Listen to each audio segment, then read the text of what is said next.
Hey everybody, welcome back to Penny for Your Thoughts, where the time is finally ripe. I just know I'm gonna be so exhausted by the time I finish this album. Like, you're telling me I have 12 new songs as complicated as the other ones? By the time this is over, I won't be breaking them down, they'll be breaking me down. I'll be a little puddle of goo on the floor, either that or a dry husk. I know I said that I'd be doing this in chunks of 3, but I am an unreliable narrator. Instead, I'm gonna be doing kind of like a 12 Days of Christmas advent calendar type thing. Lucky you guys. So strap in and join me as I lose what's left of my objectivity.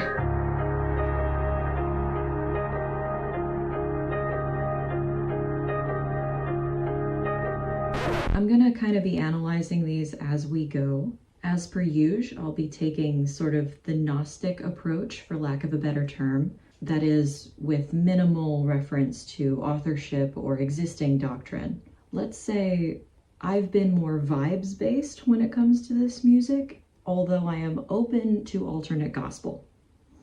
Convince me. I saw a couple of things online, for example, where people were referring to sleep as being this sort of cruel goddess cum mistress figure. That's really not where my brain has been going. I don't really see this vengeful Dees figure demanding that our protagonist murder an innocent girl, which is what some people have said of Nazareth. And as I said in that video, I think it's a fairly good representation of the sort of internal fragmentation of the soul that happens when you're deeply depressed. As it stands now, I think that the way that they've been characterizing themselves kind of implies that they're all like dust to dust vessels for this all-encompassing reality, even Al-Arabi styles, and practically speaking, just like the rest of us. Hank, we are all bad people. It's like orange juice is really good. I love orange juice, but it tastes even better when you drink it out of a frilly glass. As a quick recap, I have now listened to 1, 2, the intervening singles, and then 5.5 other songs scattered across their discography. I'll explain the half when we get there, but we won't get there for a really long time. So far, it's been really great, and I look forward to enjoying some more fruit of the heart from our little clergy here. So Sundowning came out in 2019, and just based on how long it takes for a research paper to get published, this is like 2018, 2019 stuff. I haven't read the interview yet. Bruh. Okay. Maybe I just really quickly do that. Oh, hey, there's a Google Doc. Oh, man. I love the hive mind. Drat. I should have read this before I reacted to the singles. I don't think I've actually ever read an interview with a musician before. I've listened to interviews, I've watched interviews, you know? I guess print media is dead. Okay. How we got here is as irrelevant as who we are. What matters is the music and the message. We are here to serve sleep and protect his message. He is everywhere at all times. Vessel encountered sleep in a dream with promise of glory and magnificence if Vessel followed him. The UK is old. Centuries of lore lay buried here. This land has power if only you know how to use it. It is an acronym of sleep token and reads as ST in ancient runes. Ancient runes, my ass. That's an S&T. No. Who's Ghost? The only comparison that can be drawn with Ghost is our anonymity. Our verses are a token, crafted to magnify and embody the multitude of emotion that writhes in our subconscious. Sonically, our voice is rooted in the resonation between the notes and your emotion. Take our hand. Okay. Writhe is such a good word. Life is fleeting and this too shall pass. But for now, we praise him. Oh, okay. Nothing lasts forever. So that would be the reason why they covered Hey Ya. As musicians, we are inspired by the human condition, aren't we all? As followers, we are bound by a duty to combine our crafts and create music that conveys some of our most primal and powerful emotions. Life is dark. Life is bright. Life is ugly. Life is beautiful. Don't get lost in genres, they'll only disorientate you. Music is for everyone. Oh, this is a quote that one of you put in my comment sections. The standard concept of gimmickry is none of our concern. We are here to deliver a message, touch people in their hearts and subconscious minds. Soon, regardless of cynicism, you will all be followers. Okay. I mean, they may be right. They go hand in hand. Sleep token serves to add a visual dimension to our journey. A world without texture isn't a world at all. See, this is what I was talking about, right? It's the frilly glass holding the orange juice. The music is great, but there's this additional layer to it that makes it even better. He is the oldest god, a primal majesty that has endured the ages unperturbed by the mortality of a flawed and chaotic human race. He is everyone. He is you. There's a power in music that binds us all. Every note relates to another. I don't know who the writer of this article is. It doesn't actually say, but why are you out here saying skeletal soundscapes build to throbbing climaxes? Please stop. The ultimate goal is to engender a constructive emotional process within as many people as possible. Simply the basic concept of understanding oneself better, understanding others better as a result. Sleep token draw from the most profound experiences we have in life, and, most crucially, where they intersect. We're all driven towards intimacy, away from death. Are we all driven towards intimacy, or are we all driven towards safety? I think a lot of people read those two things as the same. We're definitely all driven away from death, but that's really the unknown. So I would actually, I kind of agree, but I want to correct the semantics on this. We're all drawn towards the known because it's safe and away from the unknown because it's unsafe. We're all scared. We're all in love. To see this within yourself and then see it reflected in others. This is the essence of worship. Okay, now this is the Sundowning interview. So this will be the last one I look at. But this is a servant. That's okay? Rank matters not? It matters not who they are. It matters not what they say. Vessel is no name. It is merely a descriptive term. I've been using it like that, but it kind of makes me feel a little bit weird because I don't like to objectify artists, but they've chosen to objectify themselves, which, as someone who gets objectified in her daily life, this is not something that I would choose to do. I think it's just interesting to see men and women's fields, One that may indeed be applied to us all. He is no different in this regard. And this is what I said. We are all bad people. All right. And I stop here. Good. Okay, well, that was pretty interesting. I really like the nods to sort of the collective effervescence that takes place when you're in a concert setting. If you haven't read Emile Durkheim, definitely do. I wonder if they've read Emile Durkheim. Seems like the sort of thing that they would get out of that. It's a pity it feels like in the internet age, a lot of stuff reads as a gimmick. I think it's interesting going back and seeing that they too at this point were being compared to someone else. I haven't listened to Ghost, but another anonymous band, it seems. And now people are being compared to them whenever they wish to go anonymous. So nothing is new under the sun. Okay, I've been talking for long enough. Let's just go on the YouTube. As I recall, they didn't have any music videos from this album, which is a little bit of a relief for me because, as I was saying in the last video, it's a little bit difficult for me to kind of do both at once. But they do have like visualizers. Huh? Oh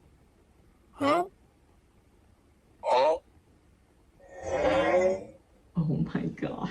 So I'm a big girl astrophysicist now, but when I was growing up, my love for the problem solving aspect of that whole field was definitely fostered by playing the Myst games and Journey and stuff like that. Amazing work, by the way. And a big part of the second game, Riven, is exactly this kind of symbology. Like, for example, in Riven, there are these two numbering systems which you have to figure out from scratch. And one of them is square and it's base 5, and the other one is radial and it's base 3 or base 6, I think. It was a great problem to throw myself at on the weekends. Anyway, that then turned into calculus and doing an actual astronomy major. And then in college, I took courses on ancient zodiacal astronomy and Egyptian magic. And so this stuff is so far up my alley, it might as well be parked in my garage. Let's see what we've got here. Okay, so today's song is The Night Does Not Belong to God.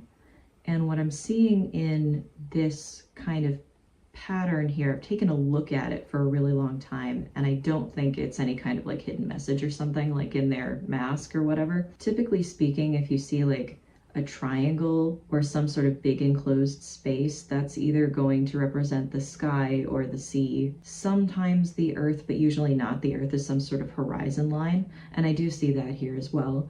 So what I'm seeing here is the sky, a horizon line, and then a hand reaching up like so. And then out here, we've got some sort of square I mean, as an astronomer, I would read that as the moon because it's outside the sky and this is like modern symbology. I'm not quite sure what's going on with that little X mark in the bottom there. That could just be a negative marker if I were viewing this linguistically, in which case the combination of the sky and the setting sun is the night, plus the moon, also the night.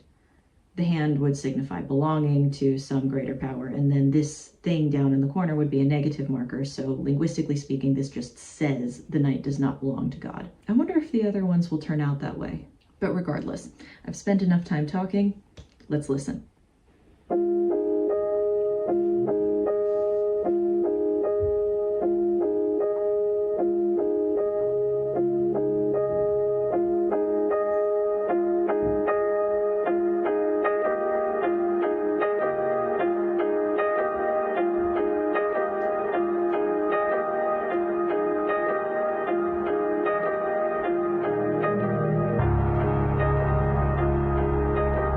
Nice start.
Smiling so much.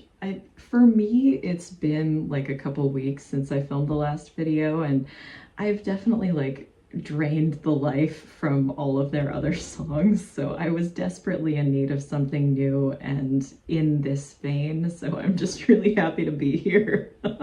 I think the picture of order being bestowed by light and chaos being allowed by darkness is not a new one, but it definitely rings true, especially considering the things that we were talking about earlier in this video about being drawn to the known and being afraid of the unknown.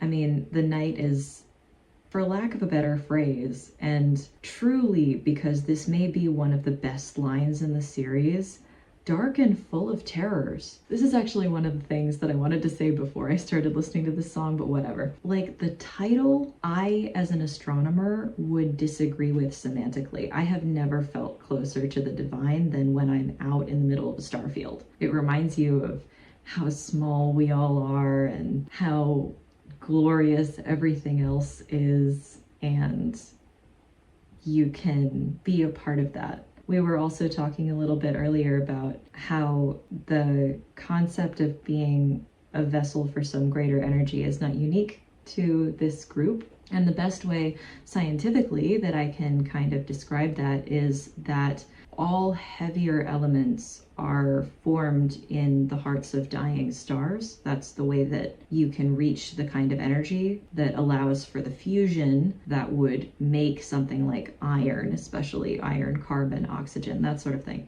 And there are a lot of philosophical things that you can draw from that. I certainly do. I think if you don't sit down with a cup of tea every once in a while and draw philosophical or artistic meaning from the sciences as a scientist, then all you're doing is math, endlessly and pointlessly. Anyway, time for me to fangirl over the rhythm section once more.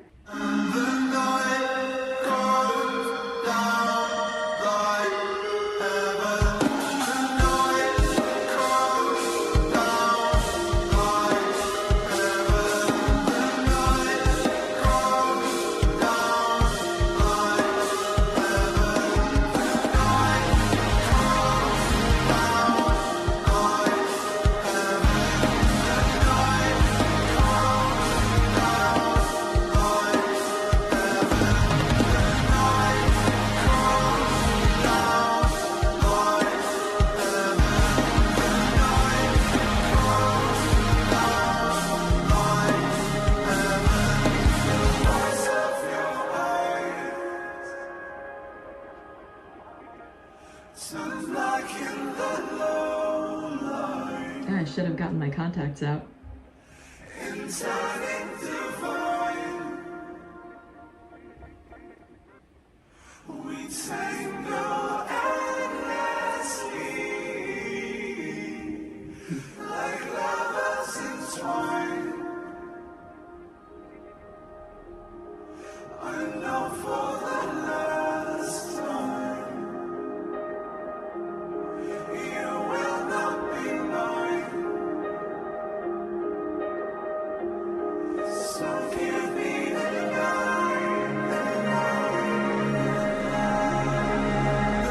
This is also kind of interesting and calls back to what we were talking about before. In turning divine, we tangle endlessly, like lovers entwined. Kind of like in recognizing the fact that we're all made of the same stuff and we're all representative of the same forces of nature, we become one thing and inextricable from each other. This song is solidly a hymn, which I just adore. Also, for some reason, the production is just hitting a little bit better.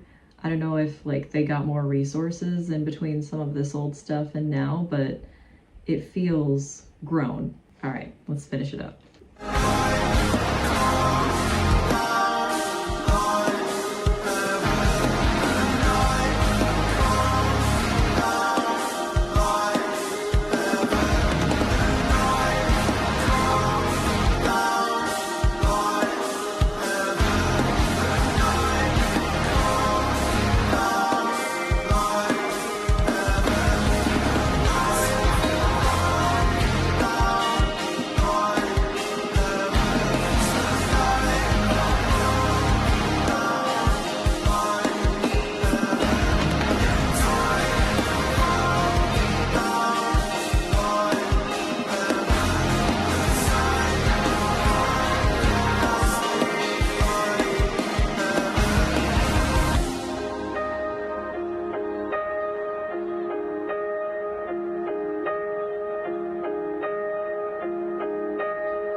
Stop!